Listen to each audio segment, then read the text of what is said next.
الحمد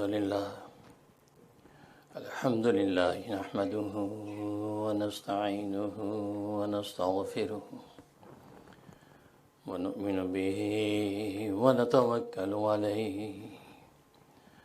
ونعوذ بالله من شرور أنفسنا من يهده الله فلا مضل له ومن يضلله فلا هادي له ونشهد أن لا إله إلا الله وحده لا شريك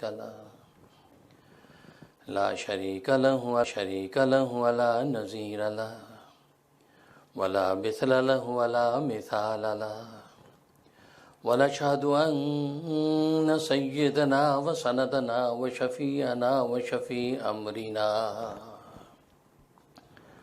وحبيبنا وحبيب ربنا ومولانا محمد عبده ورسوله أرسله الله إلى كافة للناس بشيرا ونذيرا إلى الله بإذنه وسراجا منيرا أما بعد فأعوذ بالله من الشيطان الرجيم بسم الله الرحمن الرحيم سبحان الذي أسرى بعبده ليلا من المسجد الحرام إلى المسجد الأقصى الذي باركنا حوله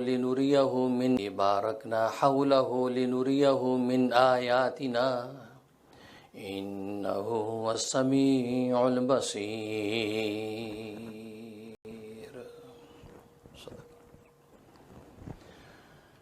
بزرگان محترم، برادران عزیز اور میری اسلامی بہنیں، تخلیق اور تربیت کے اعتبار سے 5 رشتے اور تعلق قائم کر رکھے ہیں. ایک خالقیت کا رشتہ ہے، دوسرا مخلوقیت کا رشتہ ہے، تیسرا خالق اور مخلوق کے درمیان ایک رشتہ ہے، اور ایک مخلوق کا خود اپنی جیسی مخلوق سے رشتہ ہے. پھر مخلوق کا درمیان والا جو رشتہ اس کے ساتھ ایک نسبت ہے، تو گویا کہ یہ 5 ایسے رشتے اور تعلق نظر آتے ہیں جو دنیا کے اندر تخلیق اور تربیت کا ذریعہ بنتے ہیں. ایک تو خالق کا اپنی مخلوق سے رشتہ، اس رشتے کو ربوبیت کہتے ہیں کہ خالق اپنی اس مخلوق کا رب ہے اور رب العالمین ہے، لہذا وہ اس کی ظاہری اور باطنی تربیت کرتا ہے. دوسرا مخلوق کا اپنی خالق سے رشتہ، اس رشتے اور تعلق کو عبادت کہتے ہیں. کے ساتھ رشتہ اور تعلق، اس کو خدمت کہتے ہیں کہ مخلوق اپنی جیسی مخلوق کی خدمت کر کے اپنے خالق کا قرب حاصل کرتی ہے. اور تیسرا خالق اور عام مخلوق کے درمیان ایک رشتہ ہے جس کو نبوت کہتے ہیں. عام کو اس عام مخلوق تک پہنچانے کے لیے ایک ایسی شخصیت کو منتخب کر لیتا ہے کہ جو خالق سے تو فروتر ہوتی ہے لیکن مخلوق سے برتر ہوتی ہے، اس کو نبی کہتے ہیں. تو گویا کہ یہ نبوت کا جو رشتہ ہے، اس کے ذریعے سے اللہ تبارک و تعالیٰ اپنے پیغام اپنی مخلوق کو پہنچاتا ہے. پھر مخلوق اس پیغام کو لے کر اپنے اس خالق کے منشا کے مطابق عبادت یا اپنی جیسی مخلوق کی خدمت کرتی ہے. پھر چونکہ وہ نبی اس پیغام پہنچاتا ہے تو اس مخلوق کو اس نبی کے ساتھ ایک نسبت قائم ہوتی ہے. اس نسبت کو امت کہتے ہیں. گویا کہ یہ مخلوق اس نبی کی امت بن جاتی ہے. کبھی وہ امت دعوت ہوتی ہے، کبھی وہ امت اجابت ہوتی ہے، اجابت ہوتی ہے۔ امت دعوت کا مطلب ہے کہ ہر انسان اس کی امت ہے۔ کافر جو اس نبی کے پیغام کو نہیں مانتا، کہ جو پیغام وحی کے ذریعے سے وہ اللہ کو اس تک پہنچاتا ہے، کافر اس پیغام کا انکار کرتا ہے، وہ بھی امت میں شامل ہے، لیکن اس امت کو امت دعوت میں شامل ہے۔ لیکن اس امت کو امت دعوت کہتے ہیں کہ نبی نے اس کو دعوت دے دی، اس کو وحی کا پیغام پہنچا دیا، اب اس کی مرضی ہے کہ فلیؤمن، چاہے تو اس کو ایمان لے آئے، فلیکفر، چاہے تو اس کا انکار کر دے۔ دوسری اس مخلوق میں ایک امت وہ جو امت اجابت مان لیتی ہے، اس نبی پر اعتماد کر کے، کیونکہ اس کی رسالت اور نبوت پر چونکہ اس نے ایمان لایا ہے، تو وہ اس بات کو تسلیم کر لیتی کہ آپ ہمیں جو پیغام پہنچا رہے ہیں یہ واقعی وحی کے ذریعے سے اللہ تبارک و تعالی نے آپ کو دیا ہے، کہ جو آپ نے ہمیں پہنچایا ہے لہٰذا ہم اپنے اللہ کے آپ نے ہمیں پہنچایا ہے لہٰذا ہم اپنے اللہ کے اس حکم کو پورا کریں گے۔ یہ امت اجابت کہلاتی ہے۔ جیسے تمام مسلمان اہل اسلام یہ سرکار دو عالم محمد مصطفیٰ احمد مجتبیٰ صلی اللہ علیہ وسلم کی امت اجابت ہے کہ انہوں نے آپ کو نبی مانا اور آپ نے جو وحی کے ذریعے سے پیغام پہنچایا آپ نے ان کو تسلیم کر لیا۔ لیکن اس کے علاوہ جتنی دنیا کے اندر کفار و مشرکین ہیں وہ بھی سرکار دو عالم صلی اللہ علیہ وسلم کی امت ہیں، لیکن وہ امت دعوت ہیں کہ آپ کا پیغام اور دعوت ان تک پہنچی ہے۔ لیکن تو گویا کہ یہ 5 وہ تعلق اور رشتے ہیں جو دنیا کے اندر مخلوق کی تربیت کا ذریعہ بنتے ہیں۔ تو گویا کہ اللہ تبارک و تعالیٰ کا اپنی مخلوق کے ساتھ جو رشتہ اور تعلق ہے وہ ربوبیت کا رشتہ ہے۔ لہذا الحمدللہ رب العالمین کہ تمام تعریفیں اس اللہ کے لیے ہیں کہ جو تربیت کرنے والا ہے، ان کی ظاہری تربیت کا بھی سرچشمہ ہے، ان کی باطنی تربیت کا بھی سرچشمہ اللہ تبارک و تعالیٰ کی ذات عالی ہے۔ اب ظاہر ہے کہ جو نبوت والا رشتہ ہے کہ ایک شخصیت جب کھڑے ہو کے یہ کہتی ہے کہ میں تمہارا نبی ہوں، میں خالق سے ہوں، میں اس خالق کا پیغام تم تک پہنچاتا ہوں، مجھے اللہ تبارک و تعالیٰ نے یہ حیثیت بخش دی ہے کہ میں اللہ تبارک و تعالیٰ کی وحی کو تم تک پہنچاؤں تاکہ تم اس وحی کے حکم پر عمل کرو۔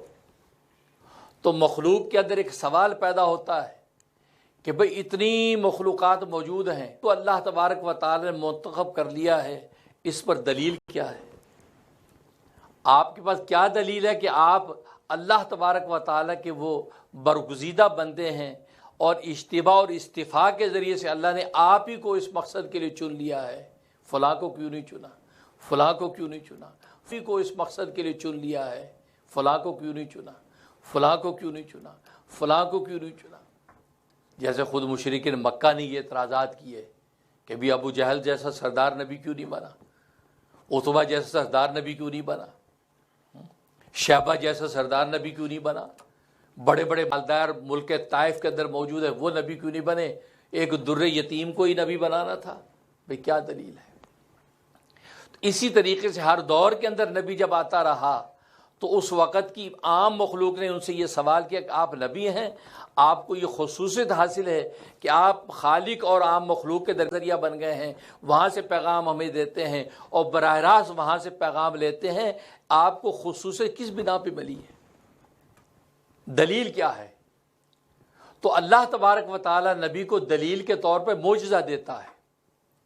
معجزہ اعجاز سے ہے، اعجاز کا مطلب عجز سے ہے، معجزہ اعجاز سے ہے، اعجاز کا مطلب عجز سے ہے۔ اللہ تبارک و تعالی اس کے ہاتھ سے ایک ایسا کارنامہ اور ایسا کرشمہ اور کمال ظاہر کرتے ہیں کہ عام مخلوق ایسا کمال دکھانے سے عاجز آ جاتی ہے۔ وہ کہتے ہیں کہ بھئی یہ اگر بشر ہونے کی وجہ سے ہمارے جیسی مخلوق ظاہر ہوتا تو ہم بھی کر سکتے، یہ تو ایسا معجزہ اس نے دکھا دیا کہ ہم تو نہیں کر سکتے۔ تو ساری کی ساری کائنات عاجز ہو جاتی ہے تو وہ معجزہ سب کو عاجز کر دیتا ہے، مجبور اور مقہور کر دیتا ہے کہ بھئی آپ اس بات کو مان لیں کہ واقعی یہ نبی ہے، اس کا اللہ تبارک و تعالیٰ کے ساتھ خاص تعلق، ابھی اللہ تبارک و تعالیٰ نے اس کو یہ معجزہ عطا فرمایا۔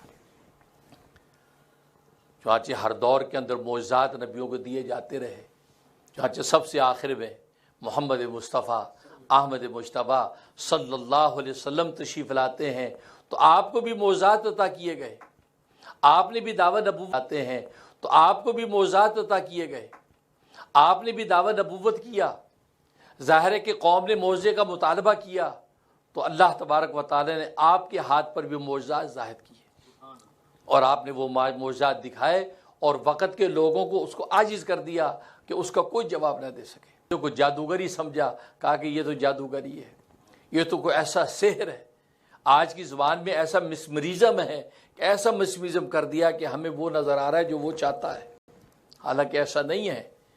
وہ تو اللہ تبارک و تعالیٰ کا معجزہ تھا، اللہ تبارک و تعالیٰ نے معجزے کے طور پر نبی کی نبوت کو ثابت، اس لیے اللہ تبارک و تعالیٰ نے آپ کے ہاتھ پر معجزات کو ظاہر کیا اور اتنے معجزے آپ کے ہاتھ پر ظاہر کیے کہ پہلے نبیوں کو فردن فردن جتنے معجزات عطا کیے گئے تھے، اللہ تبارک و تعالیٰ نے آپ کی اکیلی ذات کو سارے معجزات عطا کر دیے۔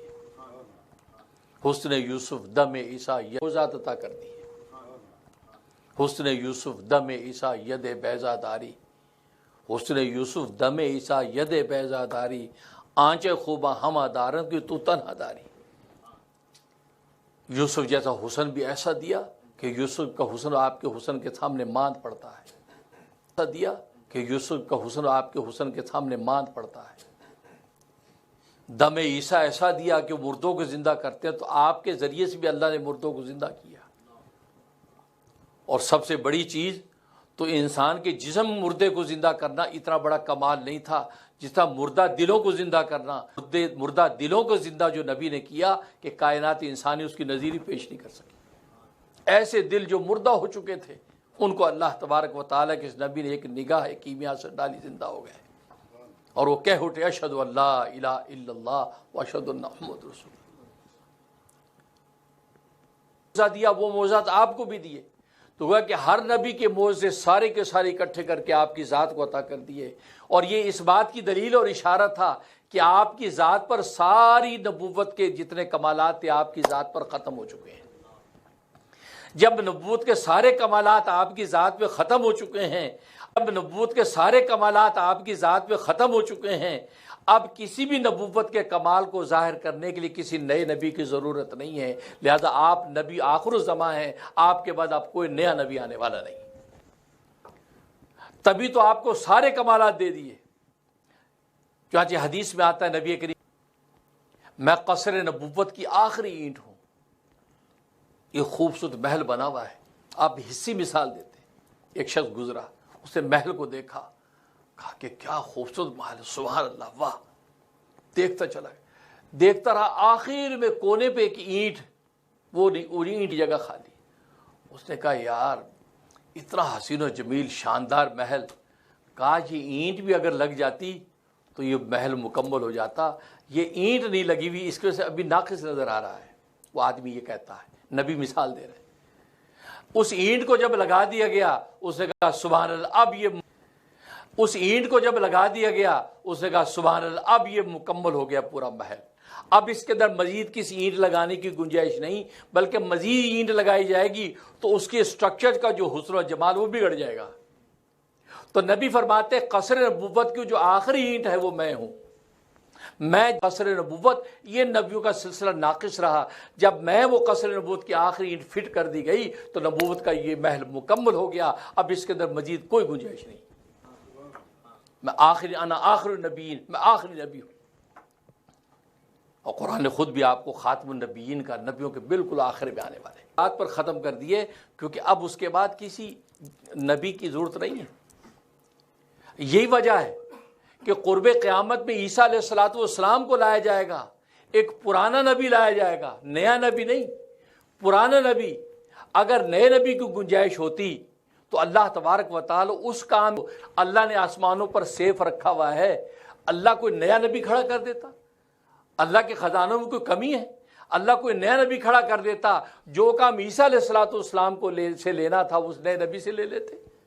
لیکن نہیں، چونکہ نئے نبی کی گنجائش ہی نہیں تھی تو اللہ تبارک و تعالی پرانے نبیوں سے ایک گنجائش ہی نہیں تھی تو اللہ تبارک و تعالی پرانے نبیوں سے ایک نبی کو اپنے پاس سیو کر لیا، محفوظ کر لیا، تاکہ اس کو قرب قیامت میں واپس لاؤں، تاکہ نبیوں کی گنتی جو مکمل ہو چکی اس کے اندر کوئی اضافہ باقی نہیں ہے۔ اگر گنجائش ہوتی تو نیا نبی آتا، جب نہیں گنجائش تبھی اللہ تبارک و تعالی کو پرانا نبی لانا پڑا۔ اس لیے یاد رکھو، عیسیٰ علیہ السلام کو دوبارہ دنیا میں آنا یہ خود ختم نبوت کی دلیل ہے۔ آپ کو بہت سے من چلے کیا یہ قادیانی، مرزائی، یا آپ کو یہ کہتے ملیں گے اجی نبی آخری نبی ہے ہمارے نبی، جی لو آخری نبی، آپ تو خود مانتے کہ عیسیٰ علیہ السلام نے آنا، آخری کے بعد نبی آ رہے ہیں، کہیں یہ آپ کو شبہ ڈالتے ہیں۔ اس شبہ کا جواب دے رہا ہوں کہ بھائی وہ عیسیٰ علیہ السلام کا آنا ہی تو ختم نبوت کی دلیل ہے۔ کیوں کہ اگر نبی پاک پر نبوت ختم نہ ہو چکی ہوتی اور آپ کے بعد نئے نبی کی کوئی گنجائش نہ ہوتی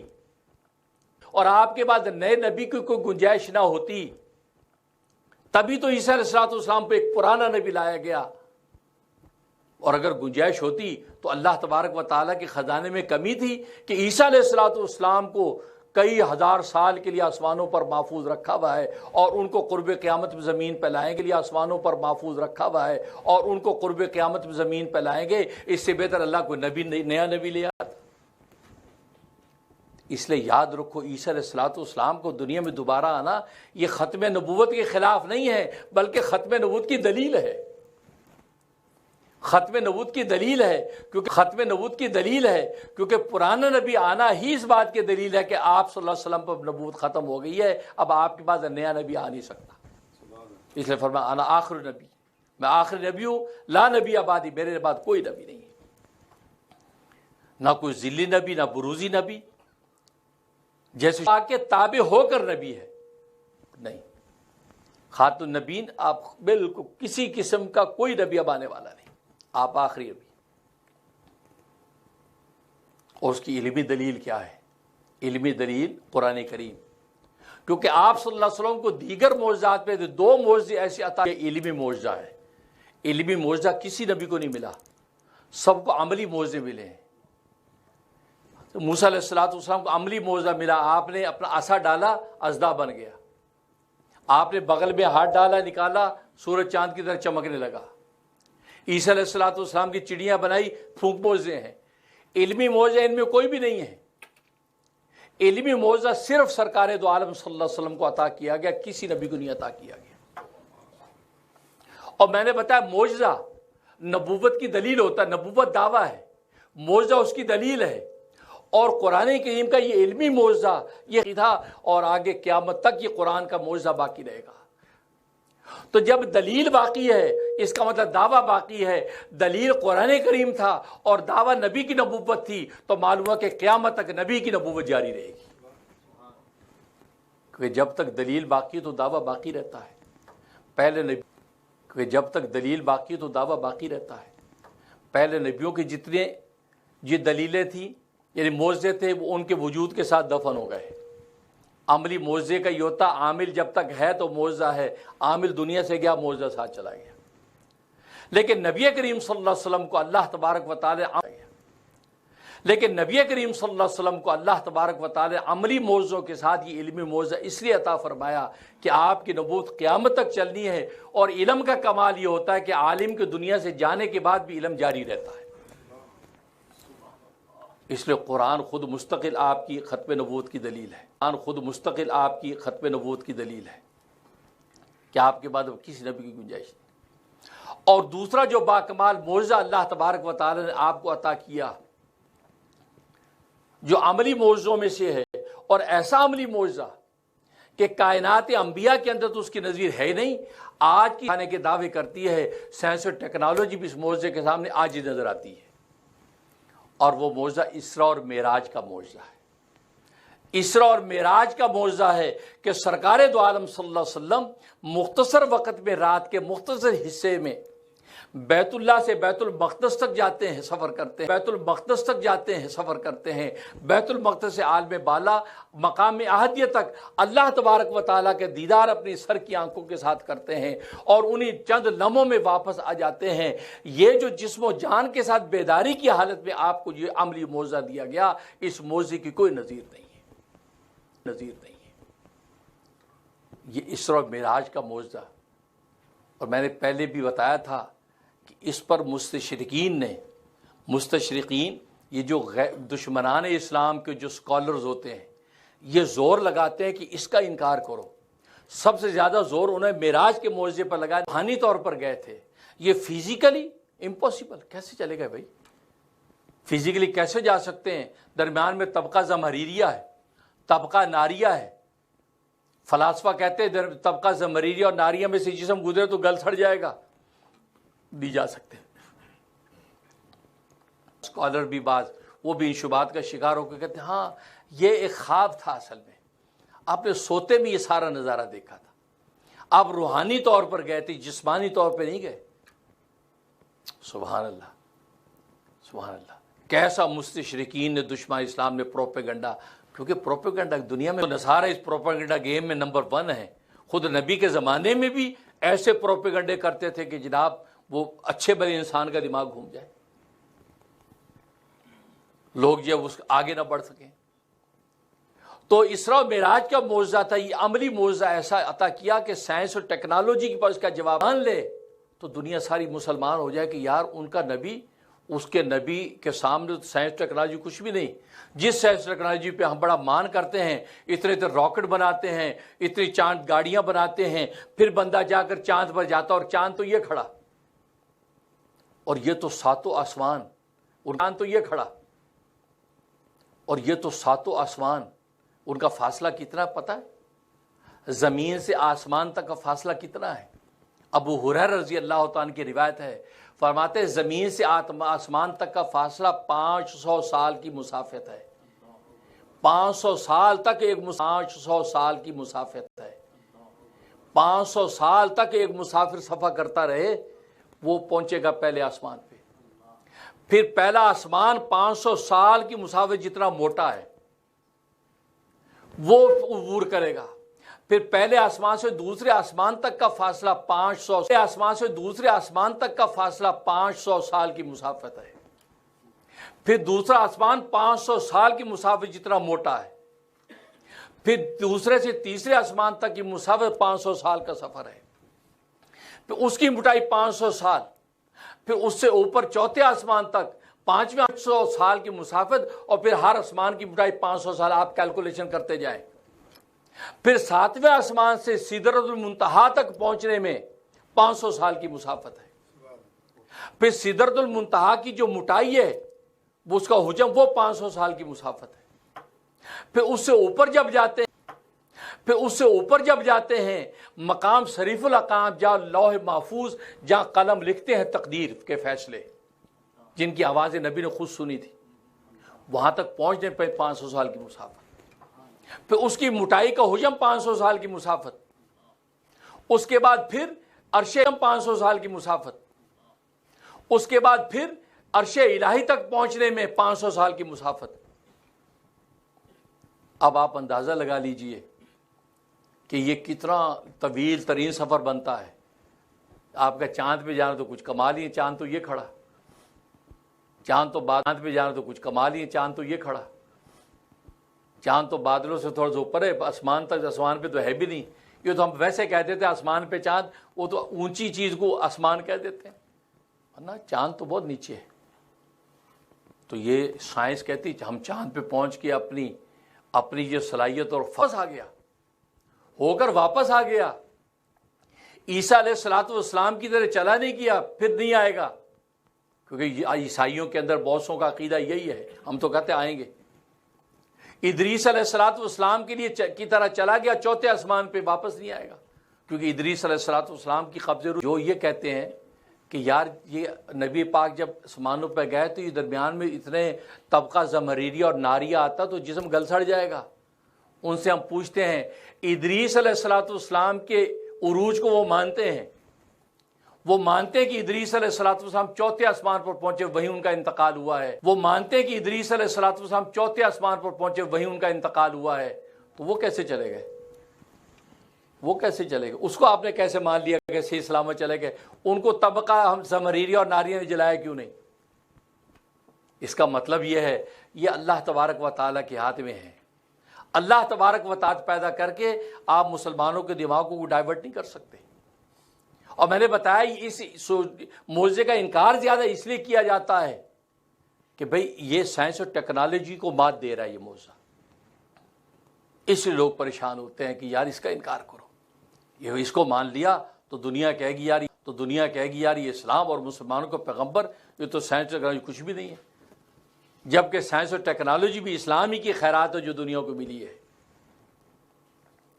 تو یہ معجزہ، یہ معراج کا معجزہ نبی کریم صلی اللہ علیہ وسلم کو عطا کیا گیا کہ آپ نے اتنی طویل ترین سفر کیا اور اللہ تبارک و تعالیٰ نے چند لمحوں کے اندر ساری کائنات کے کمالات آپ کو دکھا دیے۔ اور خود قرآن میں اللہ نے کہا سبحان الذی اسریٰ بعبدہ، پاک ہے وہ ذات جو لے گئی اپنے بندے کو لیلاً من المسجد الحرام الی المسجد الاقصی، بیت اللہ سے بیت المقدس تک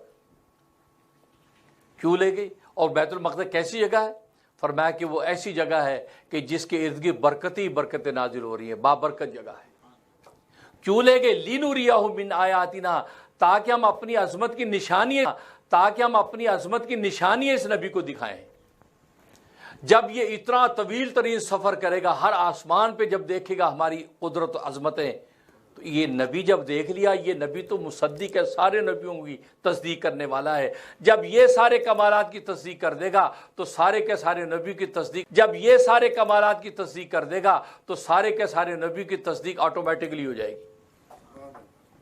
لنریہ من آیاتنا، تاکہ ہم اس کو دکھائیں اپنی عظمت کی عظیم الشان نشانیاں۔ انہ هو السمیع البصیر، اور وہ اللہ خوب سننے والا ہے۔ دنیا میں جو انکار کر رہا جی میرا، اور وہ اللہ خوب سننے والا ہے۔ دنیا میں جو انکار کر رہا جی معراج میں سوتے میں ہوئی تھی، خواب میں ہوئی تھی، خواب میں تو میں اور آپ بھی جنت کی سیر کر سکتے ہیں، خواب کیا چیز ہے؟ روحانی طور پہ تو اولیاء اللہ آج روحانی طور پہ عرش کے چکر لگا کے آ جاتے ہیں، اور اگر خواب اور روحانی ہوتا تو مشرکین مکہ ان کو یہ پوچھنے کی ضرورت نہیں تھی آپ بیت المقدس پہنچے ہیں؟ اچھا آپ نے اس راستے سے گئے تو بتاؤ ہمارا کون سا قافلہ، جو ہمارا وہ سفر کا قافلہ وہ بیت المقدس کے شام کے کس راستے پر تھا؟ پھر بیت المقدس کی مسجد جو دیکھی تم نے، اس کے اندر جو اس کی کھڑکیاں کتنی تھی، اس کی تبھی تو کیا کہ فزیکلی کا دعویٰ تھا کہ فزیکلی میں ہو کر آیا ہوں اسی جسم و جان کے ساتھ، تبھی تو شور بھی چاہتا ہوں۔ تو اللہ نے عظمت کی نشانی دکھائیں۔ تو یہ ایسا عظیم الشان معجزہ اسراء اور معراج کا، اور یہ 27 رجب کی جو تاریخ آ رہی ہے 27، اگر جس میں بہت سے اقوال ہیں لیکن مشہور قول یہی ہے کہ 27 رجب کی رات تھی، مہینہ رجبی کا تھا، بھلے اس میں ایک اور ربیع الاول کا بھی ہے، ربیع الثانی کا بھی ہے، رجب کا بھی ہے، شعبان کا بھی ہے، رمضان کا بھی ہے، لیکن مشہور قول امام المتکلمین زبدۃ المحدثین حضرت بڑے محقق ہیں، ان کی کتاب سیرت المصطفیٰ صلی اللہ علیہ وسلم نے پورے اقوال کی ڈیٹیل لکھ کے انہوں نے یہ کہا کہ مشہور قول کے مطابق جو میں جس نتیجے پر پہنچا تحقیق کے، فرمایا کہ 27 رجب کی رات ہے، لہٰذا اس رات میں صلاۃ و سلام پڑھو، رسول صلی اللہ علیہ وسلم کے لیے نعتیں پڑھو، اس کو یاد کرو، پھر توبہ کرو، نوافل پڑھو اس رات میں، وہ باعث برکت رات ہے۔ انکار کرنے والے کا یہ پتہ نہیں، رات تو ہے پتہ نہیں کون سی ہے، میں نے پچھلے جمعے بھی کہا تھا، تو پتہ لگاؤ نا، پھر ہر چیز کا پتہ لگاتے ہو، یہ پتہ کیوں نہیں لگ رہا؟ ہر چیز کا پتہ لگاتے ہو، یہ پتہ کیوں نہیں لگ رہا؟ اس لیے میں نے کہا تھا مستشرقین دشمنان اسلام نے ایسی لابنگ کر رکھی ہے کہ بس آپ کو اس تحقیق پہ روک دیا کہ نہیں ہے، بس ٹھیک ہے اچھی رات ہے، بس سو جاؤ آرام کرو، کچھ نہیں ہے۔ نہیں، اتنی عظیم الشان رات، جیسی رات کوئی رات ہی نہیں ہے، یہ لیلۃ اسراء والمعراج۔ اس سے تو لکھا ہے کہ اسراء کہتے ہیں کہ بیت اللہ سے بیت المقدس تک کے سفر کو اسراء کہتے ہیں، پھر بیت المقدس سے آسمانوں کے سفر کو معراج کہتے ہیں، اور اسراء کا ذکر تو خود نص قرآن کے اندر موجود ہے، لہذا اس کا انکار کرنے والا کافر ہو جاتا ہے، نہیں جی نہیں، وہ سوتے میں گئے، فزیکلی نہیں گئے، اسراء کا انکار کرنے والا کافر، اس کو تجدید ایمان، تجدید نکاح کرنا پڑتا ہے۔ اور معراج کا انکار کرنا فاسق اور گمراہ ہے، نکاح کرنا پڑتا ہے۔ اور معراج کا انکار کرنا فاسق اور گمراہ ہے، مضل اور ضال ہے۔ یہ گمراہ ہے کہ جو کہتا ہے نہیں جی نہیں خواب میں گئے تھے، گمراہ ہے، اس کی بات نہ سنو۔ اور میں نے دلیل کے ساتھ، میرا ایک بہت خوبصورت کلپ ہے، رحم ٹی وی پہ آپ ضرور ملاحظہ کریں، ایک بہت خوبصورت کلپ ہے، رحم ٹی وی پہ آپ ضرور ملاحظہ کریں۔ یہ بڑے معروف سکالر ہے، پروفیسر بنے ہوئے ہیں، امریکہ میں ہوتے، انہوں نے اس کا انکار کیا ہے۔ آج اس طرح معراج یہ سوتے میں ہوئی، خواب میں ہوئی، روحانی طور پہ ہوئی، یہ فزیکلی نہیں ہوئی۔ بڑے دلائل دیتے ہیں پڑھے لکھے لوگ، ان سکالر صاحب کیا بات ہے، اس کا میں نے جواب دیا ہے۔ رحم ٹی وی پہ جا کے دیکھیں، اس طرح معراج کی رات، بھائی مفتی منیر اخون رحم ٹی وی سبسکرائب کر لیں، رحم ٹی وی لکھیں، آپ کو جواب سن کر لطف آ جائے گا۔ وہ میرے دل کا جواب نہیں، آسمانی جو بتا چکا ہوں، اللہ تبارک و تعالی وہ جواب مجھے عطا کیا، وہ کتابوں میں نہیں ہے۔ آج تک اس کا جواب نہیں دے سکے۔ اور مجھے کتنے ڈاکٹر قسم کے لوگ جو ان کے قائل تھے مجھے مل چکے ہیں، کہا مفتی صاحب آپ کی اس ایک کلپ کو سن کے اللہ نے ہمیں ہدایت عطا فرما دی۔ آپ اللہ پکڑ کی ہے، ہم تو ہکا بکا رہ گئے کہ یار یہ آدمی کیا بول رہا ہے۔ میں نے کہا میں بول نہیں رہا تھا، اللہ مجھے بلوا رہا تھا۔ ارادہ کیا تھا کہ یا اللہ اتنی بڑی امت گمراہ ہو رہی ہے، اور تیرے نبی کا اتنا بڑا معجزہ، ایسا معجزہ کائناتی انسانی میں ہے نہیں، اور یہ بندہ شبہات ڈال اللہ اس کا جواب۔ 5 دن میں اللہ کی تو رجوع رکھا، میں نے 5 دن رجوع اللہ، خدا سے یا اللہ مجھے عنوان عطا، جواب عطا فرما۔ 5ویں دن سنڈے کو میں نے جواب دینا تھا، جمعرات کی صبح کو میں جب اٹھا ہوں، اللہ تبارک و تعالی نے مجھے جواب عطا فرما دیا۔ ایک اللہ اکبر، ایک نور تھا جو میرے قلب میں اترا، میں اٹھ کر بیٹھ گیا۔ میں نے کہا اللہ اکبر، اللہ اکبر۔ میری اہلیہ کہنے لگی کیا ہوا؟ حضرت خضر سے ملاقات ہو گئی، کیونکہ میری حضرت خضر علیہ الصلوۃ والسلام سے بھی ملاقات ہوئی ہے، وہ بھی پوری آپ بیتی کا واقعہ میں نے بیان کیا ہے۔ تو کہا کہ حضرت خضر علیہ السلام سے ملاقات کا میں نے بیان کیا ہے، تو کہا کہ حضرت خضر علیہ السلام سے ملاقات ہو گئی۔ میں نے کہا حضرت خضر ہی کی برکت سے اللہ تبارک و تعالی نے آج مجھے القاء کر دیا، جواب مل گیا مجھے، اور ایسا جواب مل گیا کہ اس کا جواب انشاءاللہ کسی کے پاس نہیں۔ وہ میں نے اس پورا کلپ بیان کیا ہے، وہ میں نے اس پورا کلپ بیان کیا ہے، اور واقعی القائی جواب ہے، کتابوں میں نہیں، کیونکہ اللہ تبارک و تعالیٰ کی تقسیم تو چلتی رہے گی نا، اللہ تبارک و تعالیٰ دلوں پہ مضامین اتارتے رہے گی۔ وہ ایسا جواب اللہ تبارک و تعالیٰ کا رہا ہے کہ یہ اتنا عظیم الشان معجزہ جو عرصے سے اور علماء ربانی جوابات دیتے چلے آ رہے ہیں، لیکن اس کا منہ توڑ جواب ایسا کہ ان کے پاس اب مزید کوئی گنجائش باقی نہ رہے۔ ابھی تک کوئی ایسا سامنے آیا نہیں تھا۔ اللہ تبارک و تعالی ایسا وہ عنوان دیا، میں نے اس کا سٹارٹ ہی اسی عنوان سے کیا ہے۔ یوں سمجھو صاحب، آپ نے وہ سٹارٹ جب لیا ہے جواب کا، اسی وقت ہی پروفیسر صاحب کی علم کی ساری عمارت ڈہ گئی تھی۔ پر آپ سنیں گے آپ کو مزہ آئے گا، اور رحم ٹی وی سنا کریں۔ رحم ٹی وی کو ٹی وی نہیں ہے، کوئی کمرشل نہیں ہے، وہ میرے بزرگوں کی برکت سے سرکار دو عالم، وہ میرے بزرگوں کی برکت سے سرکار دو عالم کی نظر کرم سے وہ علوم و معارف ہیں جو میری زبان سے اللہ کہلواتے ہیں۔ آپ کو کتابوں میں کم ہی ملیں گے، وہ آپ سنو۔ تو یہ معراج کا واقعہ، تو یہ معراج کی رات انکار کرنے والوں پہ مجھے حیرانی ہوتی ہے کہ یار اس رات کی رات انکار کرنے والوں پہ مجھے حیرانی ہوتی ہے کہ یار اس رات کی آپ کا کوئی اہمیت ہی نہیں ہے۔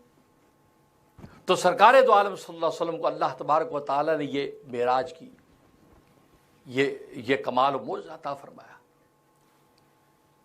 اور جیسے خود حدیث میں آتا ہے، بخاری کی حدیث ہے، فرمایا کہ جب مجھے تو میرے سینے کو چاک کیا، یہ ہنسلی کی ہڈی سے لے کے پورا سینہ چاک کر دیا، اور چاک کر کے میرے قلب کو دھویا آب زمزم سے، میرے پیٹ کو پورے کو دھویا، اور پھر اس قلب کے اندر جو ہے وہ انوارات اور جو وہ طمانیت میرے قلب کے اندر ڈال دی، ان قلب کے اندر ڈالی جا رہی ہے۔ جیسے دنیا کے اندر ہم اونچی چھلانگیں مارنے اڑنے کے لیے اپنے قلب کو مضبوط کرنے کے لیے فزیکلی پریکٹسیں کرتے ہیں۔ اب پیراشوٹ کے اوپر اڑنے والے ان کی پہلے فزیکلی چھلانگیں لگتی ہیں، فزیکلی دل کو مضبوط کرتے ہیں، وہاں تو اللہ تبارک و تعالیٰ ڈائریکٹ اس قلب کو مضبوط کرتے ہیں، وہاں تو اللہ تبارک و تعالیٰ ڈائریکٹ اس قلب کو مضبوط کر رہے ہیں۔ میں شق صدر ہوا دل کو، اور یہ شق صدر 4 مرتبہ ہوا، 4 مرتبہ۔ ایک جب آپ بچپن میں تھے، 2 سال کے بعد جب آمنہ بی بی کے پاس واپس لے کے آئیں حلیمہ سعدیہ، کہا کہ 2 سال پورے ہو گئے ہیں، لیکن درخواست ہے کہ کچھ عرصہ اور ہمیں اپنے پاس رکھنے دیں کہ جب سے یہ بچہ ہمارے گھر میں آیا تو ہمارے گھر میں خیر و برکتیں نازل ہو رہی ہیں۔ ایسی برکتیں کبھی دیکھی نہیں زندگی میں۔ تو بی بی آمنہ نے کہا ٹھیک ہے لے جاؤ۔ تو چند مہینے 4 کہ اپنے دوسرے رضائی بھائیوں کے ساتھ باہر نکل لگے بکریاں چرانے میں۔ تو اتنی عمر میں ہی یہ شق صدر ہوا، آپ کا سینہ چیرا گیا۔ اور اس کے بعد 10 سال کی عمر جب ہوئی پھر شق صدر ہوا، سینہ چیر گیا، پھر آپ کے قلب کو دھویا، اس پہ اللہ تبارک و تعالیٰ انوارات ڈالے، پھر آپ کے قلب کو دھویا، اس پہ اللہ تبارک و تعالیٰ انوارات ڈالے۔ پھر تیسری بار جب غار حرا کے اندر آپ جانے آنے لگ گئے، اس وقت شق صدر ہوا، نبوت ملنے سے کچھ عرصہ پہلے ہی شق صدر ہوا۔ پھر چوتھی مرتبہ معراج کے موقع پہ جب سفر میں جانے لگے، یہ چوتھی مرتبہ شق صدر ہوا۔ آج کے موقع پہ جب سفر میں جانے لگے، یہ چوتھی مرتبہ شق صدر ہوا، اور یہ شق صدر فزیکلی ہوا۔ اب میں اگلی جو بات کہنا چاہتا ہوں، یہ کہنا چاہتا ہوں، مستشرقین نے اس بات پر زور لگایا، یہود و نصارہ نے اس بات پہ زور لگایا کہ یہ فزیکلی شق صدر نہیں ہوا، یہ روحانی طور پر ہوا، یہ روحانی طور پر ہوا۔ یعنی شق صدر یعنی سینہ چیرنے کا مطلب یہ کہ آپ کو اللہ نے شرح صدر عطا فرمایا، ہدایت اور اسلام کا شرح صدر نصیب فرمایا، آپ کو 3-4 مرحلوں میں شرح صدر قلب کا عطا کیا گیا۔ یہ نہیں کہ باقاعدہ آپ کو آپریشن کیا گیا، سرجری کی گئی سینہ۔ ہمارے بہت سے اسکالر جو مغرب سے متاثر ہوتے ہیں کہتے ہاں بات تو صحیح ہے، سرجری نے تو ترقی آج کی ہے، سرجری نے تو آج ترقی کی ہے کہ وہ سینہ چیر کے دل کی جب وہ آپریشن کیا جاتا ہے۔ اس وقت تو کچھ بھی نہیں تھا، یہ کیسے پاسبل ہے کہ اس وقت کے اندر یہ سینہ چیر کے پاسبل ہے کہ اس وقت کے اندر یہ سینہ چیر کے سارا ہوا ہو؟ ہاں یہ روحانی طور پر شرح صدر نصیب ہوا آپ کو۔ بات آ گئی نا وہی جو میں نے کہی کہ جہاں ان کی سائنس اور ٹیکنالوجی زمین بوس ہوتی ہے، اسی معجزے کا انکار سب سے زیادہ کرتے ہیں، کیونکہ انہوں نے سوچا میڈیکل سائنس میں ترقی کر کے آج دنیا پہ ہم نے کمان دنیا کو چلانے والے ہیں، ایسی میڈیکل سائنس کی ترقی کبھی نہیں ہوئی۔ اور اگر نبی کا یہ معجزہ مان لیں کہ نبی کی فزیکلی وہ کاٹ کے اس کے بعد دل نکال کے ساری پروسیس ہوئے ہیں، تو ان کی سائنس ٹیکنالوجی جو آج سرجری کا دعویٰ کر رہے ہیں اس کی حیثیت کیا رہ جاتی؟ اور کہا یار تم آج بھی یاد کرو، اگر یہ فزیکلی نہیں تھا، یہ روحانی اور معنوی طور پر تھا، آپ کو شرح صدر ملا، تو صحابہ اکرام کی روایات تاریخ کا حصہ ہیں کہ آپ کی ہنسلی سے لے کے یہاں ناف تک پوری ایک نشان آج بھی مرتے دم تک موجود رہا، کہ جیسے کاٹنے کے بعد جب سلائی کر دی جاتی ہے تو اس کی ایک نشان رہتا ہے۔ آج بھی ہارٹ کے مریض جن کا ہارٹ کاٹ کے اس کو نشان کیا جاتا ہے تو نشان باقی رہتا ہے۔ نبی کی وہ پوری یہاں سے یہاں تک نشان مرتے دم تک قائم رہا۔ وہ نشان کس چیز کا تھا؟ اس کا جواب دے دیں۔ اس نشان کو تو آپ بھی مانتے، آپ کی تاریخ مانتی ہے۔ وہ نشان کس بات کا تھا کہ جیسے کوئی کاٹ کے سلائی ہوئی، سلائی ٹھیک ہونے کے بعد وہ ایک نشان، وہ لکیر لمبی کیوں قائم رہی؟ صحابہ خود دیکھتے تھے کہ یہ آپ فرمایا کہ یہ وہ شق صدر جو میرے ہوئے یہ اس کی نشانی۔ آج کسی کے دل کا آپریشن ہو تو نشان باقی رہتا ہے۔ تو معلوم یہ ہوا کہ جہاں ان کی سائنس اور ٹیکنالوجی پر چوٹ پڑتی ہے اس معجزے کو اور پیچھے لگ جاتے ہیں، جی نہیں جی کیا مذاق کر رہے ہیں یار، اس وقت کچھ بھی نہیں تھا، آج ترقی ہوئی نہیں۔ اگر یہ بات ہے پھر حضرت سلیمان علیہ السلام کے تخت کا بھی انکار کرو، اگر یہ بات ہے پھر حضرت سلیمان علیہ السلام کے تخت کا بھی انکار کرو۔ تمہارا جہاز تو آج اڑنے لگا، اس کا تخت کیسے اڑ گیا؟ اس تخت کو تو خود بھی مانتے ہو، اور یہ یہودی تو ان کو وقت کا بادشاہ مانتے، نبی نہیں مانتے. ہم جیسے وہ کہتے ایسا وقت کا بادشاہ جو حضرت داؤد نبی اس کا بیٹا نہیں مانتے. ہم جیسے وہ کہتے ایسا وقت کا بادشاہ جو حضرت داؤد نبی اس کا بیٹا، اس کے تخت شیخ تو یہود بھی مانتے ہیں. وہ تخت کیسے اڑتا تھا بھائی؟ جہاز تو آج امریکہ نے بنایا، فورڈ کمپنی نے جہاز بنایا، آج بنا. وہ تخت کیسے اڑ رہا تھا؟ آج بنا. وہ تخت کیسے اڑ رہا تھا؟ تو اپنا کہتے کہ میٹھا میٹھا ہپ ہپ کڑوا کڑوا تھو تھو، ایسا نہیں ہوگا. مسلمان صاحب علم میں بیدار ہیں، پھر علماء ربانیین کے پاس جواب ہے ہر چیز کا. تو آپ کا یہ فزیکلی اور یہ چار کیوں ہوئے، یہ اس کی وجہ آپ کا شق صدر ہوا اور دل نکالا. تو آپ کو پتا ہے کہ بچپن کے اندر انسان کے اندر ایک خاص قسم کی غفلت ہوتی ہے، اور شیطان کا ایک حصہ ہوتا ہے جس غفلت سے شیطان فائدہ اٹھا کے بچپن سے ہی بچے کو الٹی سیدھی حرکات میں لگاتا ہے، اور بچہ وہ چیزیں کرتا ہے کہ جو اس کو پتہ بھی نہیں، اچھی بری چیزوں کو گھستا ہے. ایک خاص غفلت. تو وہ جو شیطان کا حصہ تھا جو پھٹکی تھی خون کی، وہ نکال دی گئی، اور اس کے قلب کے اندر ایک خاص قسم کی طمانینت و اطمینان پیدا کر دیا. جیسے بچے کی طبیعت میں اطمینان نہیں ہوتا، بیچ بھی کرو، وہ بھی کرو، ادھر ہاتھ مارو، اچھا برا کچھ بھی ہو، لیکن آپ کے اندر وہ طمانینت ڈال دی. لہذا آپ بچپن میں ہی آپ کے اندر جو سکینہ و اطمینان تھا وہ جیسے بڑوں کے اندر ایسا نہ ہو. پہلا پروسیس اس لیے ہوا. جب 10 سال کے ہوئے، اب 10 سال کے بعد آپ کسی وقت بھی جوان ہو سکتے ہیں نا، تو نبی کریم صلی اللہ علیہ وسلم سے وہ جو چیز تھی وہ آپ کے اندر سے کینہ نکالا گیا. اب جوانی میں انسان بس اپنے آپ کو دیکھتا ہے، ہر ایک سے کینہ، بغض، عداوت، سب پیچھے رہے، میں اوپر حاوی ہو جاؤں. تو وہ ایک خاص قسم کینہ تھا، اللہ نے کینہ اور بدخائی نکالی. اور پھر اس کے بعد فرمایا کہ فرشتوں نے پھر اس کے اوپر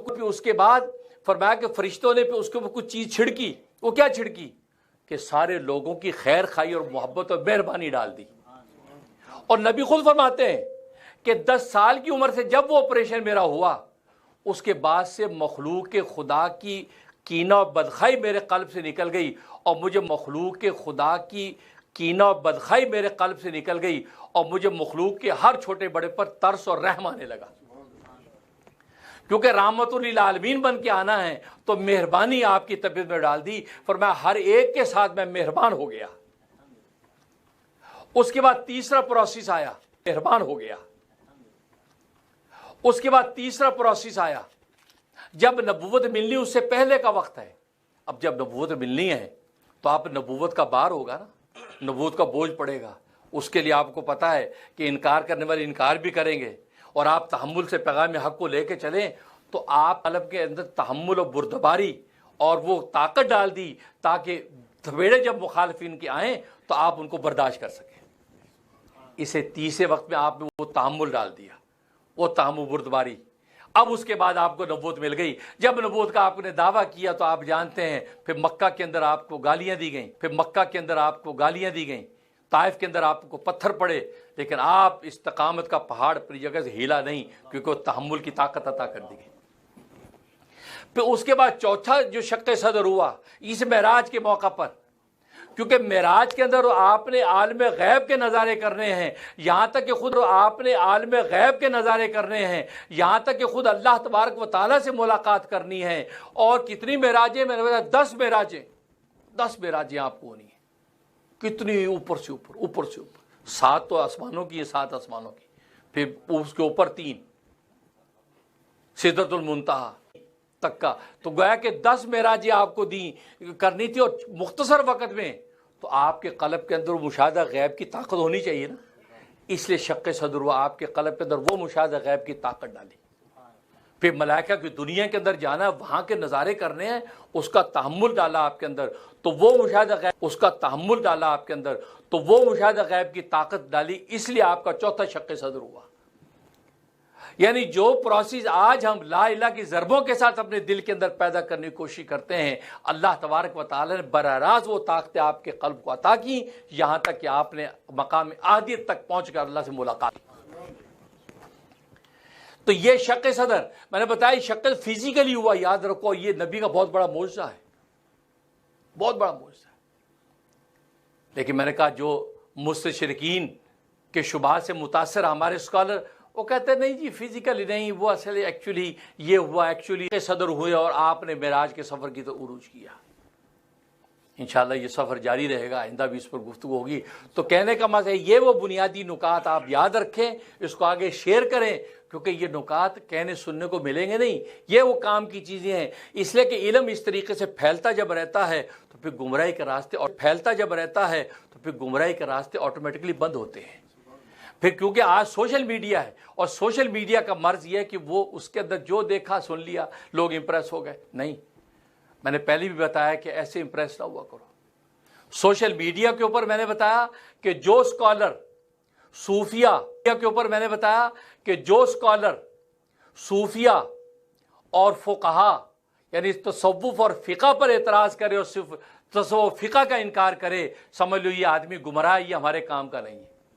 اور آپ کو خوبصورت نعرہ دے قرآن و حدیث، جی دیکھیں جی قرآن و حدیث کے علاوہ فقہ کیا ہوتی ہے؟ جی دیکھیں جی قرآن و حدیث کے علاوہ فقہ کیا ہوتی ہے؟ کچھ نہیں ہوتی۔ تصوف کیا ہوتا ہے؟ یہ گمراہی فقہ، بس یہ باتیں کرے تو آپ سمجھ یہ خوبصورت نعرہ دکھا کے ہمیں جال میں پھنسا رہا ہے۔ اس لیے کہ فقہ اور تصوف تو یہ وہ ریل کی دو پٹڑیاں ہیں جس کے اوپر قرآن سنت کی گاڑی چل پائے گی، گاڑی آپ کی چل ہی نہیں پائے گی۔ یہی تو کمال ہے فقہ کا اور تصوف کا، یہ تو ظاہر باطن کی پاکی آپ کو یہ دو چیزیں عطا کرتی ہیں۔ جب یہ دونوں پٹڑیاں سالم ہوتی ہیں تو قرآن سنت کی گاڑی اس پر چلتی ہے۔ یہ میں معیار بتایا کرتا ہوں۔ اور دوسرا میں نے بتایا کہ جو شبرات اور شب معراج کا انکار کرے، جی وہ رات بات کچھ نہیں ہے، وہ پتہ نہیں کون سی رات ہے، کیا کون سی رات ہے، میں نے پہلے بھی کہا تو پتہ لگاؤ نا کون سی رات ہے۔ پھر ہر بات میں تحقیق محقق بن کے بیٹھ گئے آپ، یہ نہیں کہا جی پتہ نہیں بہت سے اقوال ہیں، 13-14 اقوال ہے، پتہ نہیں کون سی رات ہے۔ آپ یہ کہہ دیں امت کو 13-14 راتوں میں عبادت ہے، آپ یہ کہہ دیں امت کو 13-14 راتوں میں عبادت کرو۔ اگر 13 اقوال ہیں، پتہ نہیں یہ رات ہے، یہ ساریوں میں کر لو، کوئی تو ہوگی نا۔ جیسے لیلۃ القدر میں آپ کرتے ہیں کہ یہ پتہ نہیں کون سی ہے، یہ ساری طاق راتوں میں کر لو مل جائے گی، یہ کرتے ہو نا۔ وہاں کیوں نہیں آپ یہ کہتے، آپ ساری پورے 10 دن ہی جاگتے ہو، یار جو بھی مل تو جائے گی۔ تو یہ 13 اقوال اس کے ہیں، ان اقوال میں آپ کو اگر شبہ ہے تو آپ سارے 13 کے 13 راتوں میں عبادت کرو۔ آپ شعبان میں بھی کرو، رجب میں بھی کرو، ربیع الاول میں بھی کرو، جو اقوال ہیں۔ لیکن آپ یہ دم دبا کے جو بھاگتے ہیں، آج یہ پتہ نہیں کہ جو بھاگتے ہیں، آج یہ پتہ نہیں کون سی رات ہے، ایسے معراج کی کوئی اہمیت نہیں ہے، چھوڑو کچھ نہیں ہوتا۔ اس کا مطلب ہے آپ مستشرقین جو تھے ان کی جو ہے وہ شبے کا شکار ہو گئے ہیں، مغربی ویسٹرن ورلڈ کے شبے کا شکار ہو گئے ہیں، کہ ان کو پتہ اس رات کی عظمت مان لی تو ہماری سائنس ٹیکنالوجی فیل ہو جائے گی۔ اس نقطے کو یاد رکھو۔ اللہ سے دعا ہے کہ اللہ تبارک و تعالیٰ اس رات کی برکت سے، اس رجب کے مہینے میں ہمیں اللہ برکت عطا فرمائے، اور پھر اسی طریقے سے آگے شب برات آئے گی اس کی برکت عطا فرمائے، پھر آگے لیلۃ القدر، تو سبحان اللہ۔ اللہ سے دعا ہے کہ اللہ تبارک و تعالیٰ عمل کرنے کا، الحمد للہ رب العالمین۔